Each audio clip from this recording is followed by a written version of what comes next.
Welcome to the Passion Behind the Art Show. It's all about diving in with individuals to learn the story behind their passion. It's your host, Daryl Pinna. Now, I have a bunch of new stuff that I'm planning to do a bunch of giveaways. I really did a few giveaways leading up to Creative South, and I really enjoy just giving away stuff. So go to passionbehindtheart.com to sign up, and I'm going to be doing exclusive shows and giveaways and discounts and just giving back to you awesome people that have been listening to this podcast. Thank you for everyone that purchased a shirt from Cotton Bureau, the podcast shirt from Cotton Bureau. Can't wait to see you guys. Once you get your shirt, share a pic with you wearing it, and you may just get something. Matter of fact, you are. So share a pic once you get your Passion Behind the Art shirt, and something will be on your way. And just hashtag Passion Behind the Art, or tag the podcast handle, which is PBTA Podcast. Alright, so let's jump into this week's episode. Another awesome individual. Here comes, we are getting ready to have Shauna on the podcast, which I'm super excited about, an awesome lettering artist, and I met her through the Slack channel on Creative South, and we are now able to welcome Shauna. Shauna, welcome. Hi, thanks for having me. Hang on, I gotta pull this down a little bit. I'm too short. So, Shauna, welcome to the Passion Beyond the Art podcast. I'm glad you made it. Glad to have you on. How did your journey in design start? Started way back when. I was very lucky that my parents were very encouraging when it came to art. So they were very encouraging when it came to art. So I ended up always having art supplies. They always kind of pushed me to do my thing. And when I went into high school, I took a creative computer graphics class, and they had me. They saw that I had some raw talent when it came to that. It was my first experience with Photoshop and digital painting and things. And so my dad actually looked at me and was like, "You really ought to look into pursuing graphic design," which was the plan until my senior year. Decided to pursue opera. Went to college for that, but lasted a semester before I switched to graphic design. And then ultimately graduated, got a job, went freelance, and am now illustrating. So, are you going to sing some opera for us right now? No. That's amazing. Wow, I'm intrigued. You've got my senses are heightened about this opera journey. So did you do anything with that? Nothing? No, nothing happened with that. I sang in high school in choir, and it was just a quick blip in the radar where I thought that's what I wanted to do, and then I realized I don't know music theory, and I wasn't catching on to it, and I just wasn't enjoying it. I was sick all the time, and I couldn't sing because I was sick, and I have sinus issues, which is it impedes a lot. So, and I was increasingly jealous of all the kids sitting around the lake drawing. So so you still have the skill though. You've developed this skill to be able to, because I figure it's a specific skill to be able to sing opera. Yeah, but I didn't keep it up, so I can't do it anymore. Oh, okay. Gotcha. So it's like drawing. If you don't draw consistently, you don't keep it. So you pursued graphic design. So how does this lettering thing start? Because it's one thing to do graphic design, but then if you say you do lettering, it's a little bit a next tier. Yes, well, so I always had a love of illustration. Illustration was always there. I saw The Devil Wears Prada in high school, and I came out of that movie and I was like, I want to do illustrations for magazines. But I didn't know that was a job someone could do. It never occurred to me that people did that for magazines, even though I saw them in magazines.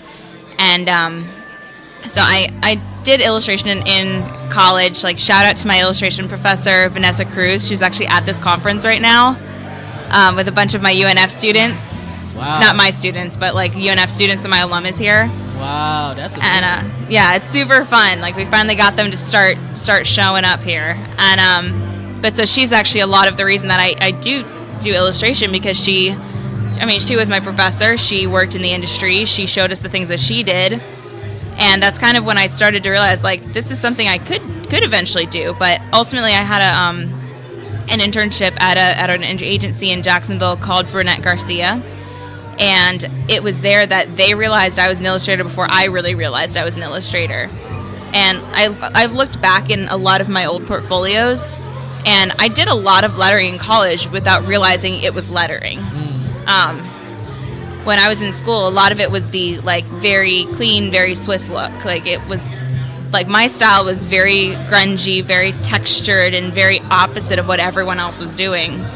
And so at my internship, like, they had me do several illustration projects, and one of them, The World of Foot, which was a poster for an event with Horton Foots Plays, it ended up in Comart's type annual. Wow. I wasn't even a year out of school when that happened.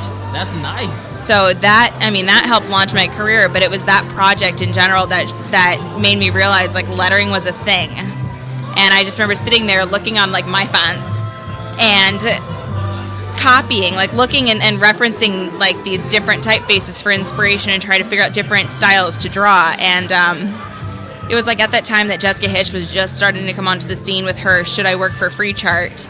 So I started looking at her work, and that sort of opened the wormhole, and I just kind of went down that rabbit hole and never looked back.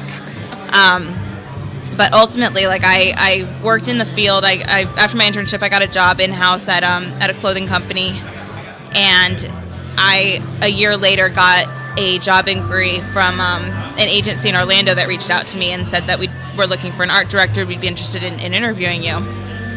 So I went down and I interviewed for that, and I was offered the job a few weeks later, and they wanted me to move down there 3 weeks later and start. They actually wanted me to move 2 weeks later, but I had to quit 3 jobs because at the time I was working in-house, but I was also working at the ice rink and as a skating coach.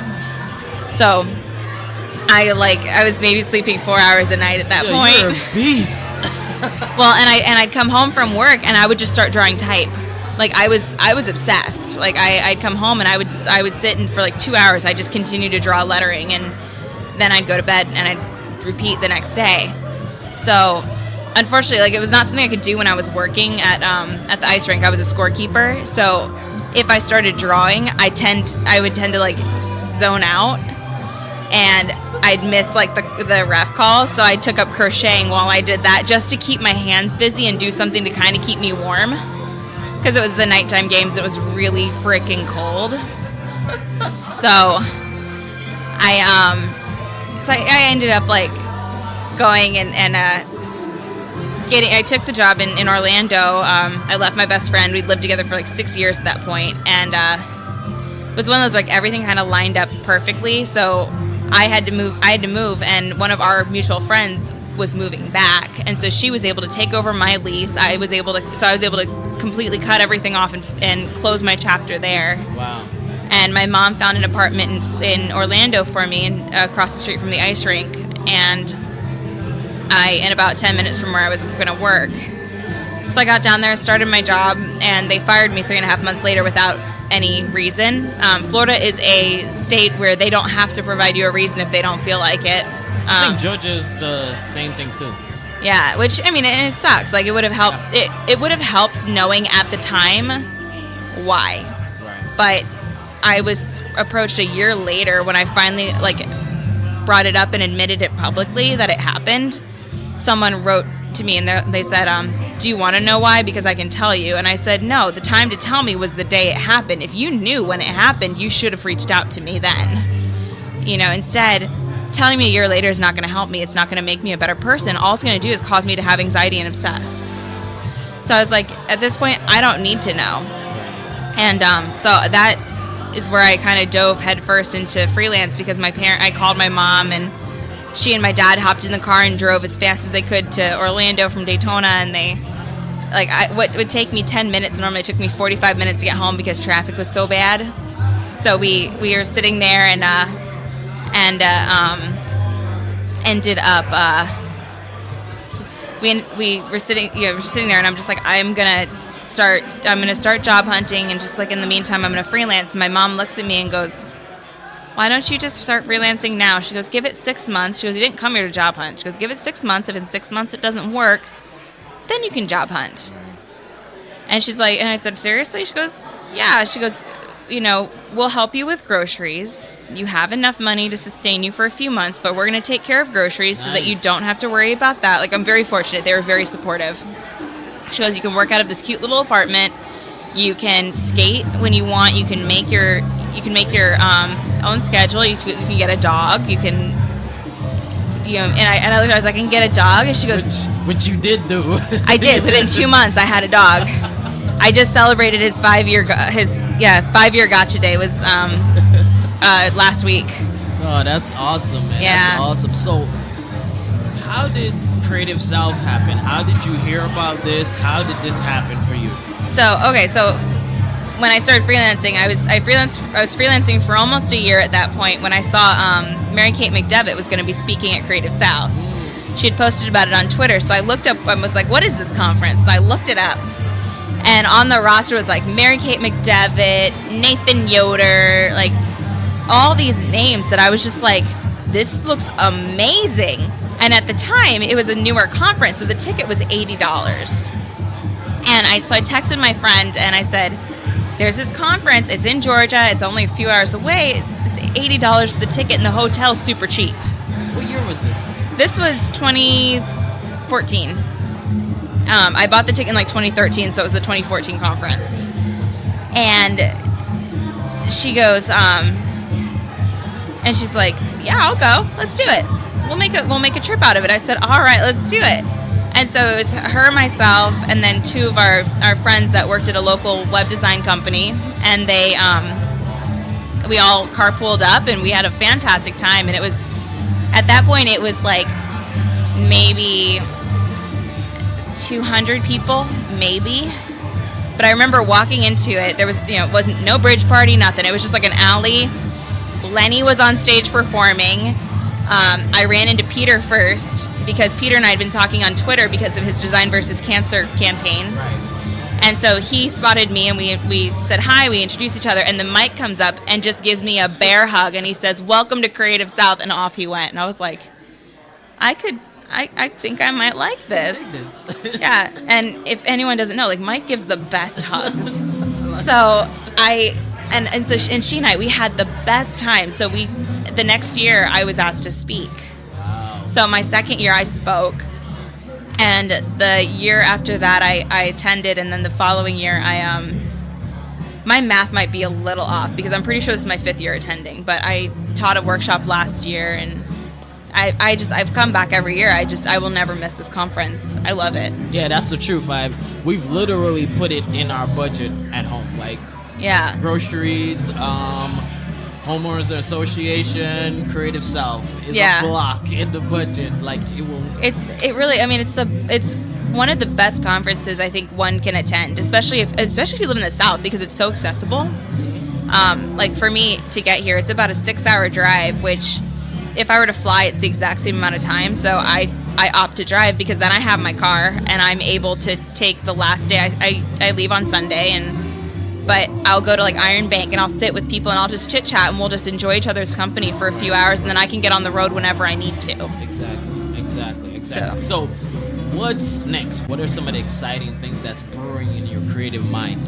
Are you talking like events coming up, or like events, or just things that you plan to do? Well, right now, right now I'm doing the 100-day project, which I did Inktober back in October, and I did 31 days of matchbooks. So I created like fake matchbook designs, which was really fun. And so I was like, I'm gonna go for the 100-day project. So I'm doing 100 days of boxcar graffiti. Yes, I think I saw that. Yep, I saw that. And right now on Instagram, it looks like I'm a few days behind, but I actually have all up to today done. I just haven't taken the time to actually sit and post them because I have to sit and format them, and it takes, like, I have to set my computer up and actually do it. So it looks like I'm behind, but I really am not. I'm actually keeping up with this project. But I'm doing that, and then I'm not sure necessarily if it's public knowledge yet, but I'm going to be in San Francisco the first week of May, and I'm going to be on Adobe Live. Nice. So I'm very excited about that. Oh, look at we got a superstar in our midst, y'all. I'm very excited, and and I'm so excited because I tacked on a few extra days because I've never been to San Francisco, and if I travel, I try to coordinate my vacations with work, which some people say like don't do, like don't make your vacations your work, but a lot of times I've been very fortunate that like I travel and I'll go places I've never been before, so I'm able to tack on a day or two extra. And it's not, I don't really look at it as like a vacation, but if I'm going somewhere I've never been, like I want to explore. So I've never been to San Francisco, so I'm gonna stay a few extra days. I'm gonna go, like I wanna go to the Walt Disney Family Museum. I live 30 minutes from Disney, but I'm gonna go to the Walt Disney Family Museum when I'm in California. Yeah. My friend that we went, the one that came with me the first year, Creative South, she lives out there, works at Facebook now, and so she and I are very excited because like we don't really get to see each other anymore because we're across the country. She's looking forward to that, huh? Oh, I'm too. Like the second I got the email, I texted her and I was like, "You're not gonna believe this," because she's been trying to get me out there for months, and I've said if I can make it happen and I can work trip it, a heartbeat, I will be there. So that was my next question. Like, how does that even happen? How does that even come about? I used to stream on the Adobe channel on Twitch. So, like, I'm a Twitch creative streamer. Okay. We actually have a few of us here. Right. My friend Leon, Mudflap Official's here, and my friend Erica's here. She's Erica Cotton on Twitch, and we're all creative streamers. And so I was approached by Adobe to do lettering on their channel. So every Thursday I had a 3-hour block where I'd go on their channel and I would stream. Oh, sweet. And that lasted about 6 months before they finally stopped, and then they moved their whole platform over to Behance. Right. So everything's on Behance Live. So I've sort of been like silently vying to get on Adobe Live for months now. And so like I know Rocky Rourke has been on, Peter Del Tondo's been on. I have a few friends that have been on, and I found out that like every time they've asked for recommendations from those people, they've been recommending me. And so they finally reached out to me, and they invited me to come on. So I got the email like a week and a half ago, and I flipped out. I was so excited. I still am. It was like they heard your name a few times. It's like, come on, guys. There's a hint. So I'm really excited, and I'm excited to explore San Francisco. I'm excited to see my friend. I'm gonna get to go. I get to go tour Facebook while I'm there. So I'm looking forward to it. And I've got like this massive list of recommendations of places to go. But like last year, I went to Vegas twice for work. Okay. One was for work. The other was for Adobe Max, which was really fun. Oh, nice. But I went to, like, because of my job, I've had the opportunity to explore Vegas. I've gone to New Orleans, and I've gone to Madison, Wisconsin. Like, that was the first one I ever went to, first place I ever spoke. And it couldn't have been more perfect because I love the Midwest. My family lives in the Midwest. My parents are in Chicago now. And I've always been a Midwesterner at heart. That's where they grew up there. I spent Christmas in Chicago growing up, and so getting to speak in the Midwest for the very first time in I think it was like 2013. I think was the first time I spoke. Was fantastic, and like we got fantastic weather. I got to see the trees changing. It's really fun when you get to go somewhere where like your football team isn't ridiculed. Because I'm like, I'm in a family where it's Bears and Packers fans, and I can't really pick sides because it's 50-50. Yeah, that's when you talk about a rivalry, that's a very rivalry. very much so. And so like I go to Chicago and I get to see there's Bears paraphernalia everywhere, which I love because you can't find that in Florida. And when I was in Madison, it was Packers stuff everywhere. And at the time, my cousin was pregnant with her first baby. And they are diehard Packers fans. Like, they've got, like, I mean, it's like, they have season tickets and everything. So diehard Packers fans. And so I was walking around at these shops, because, I mean, I was there for 36 hours. It was boom, boom, boom, gone. Because I had to go to Disney on Ice, and I was not going to miss that. And So I ended up finding one of those little board books, and it was my first Packers book. Wow. So I texted my mom, and I was like, I'm getting this for Anna, and I'm going to mail it when the baby's born.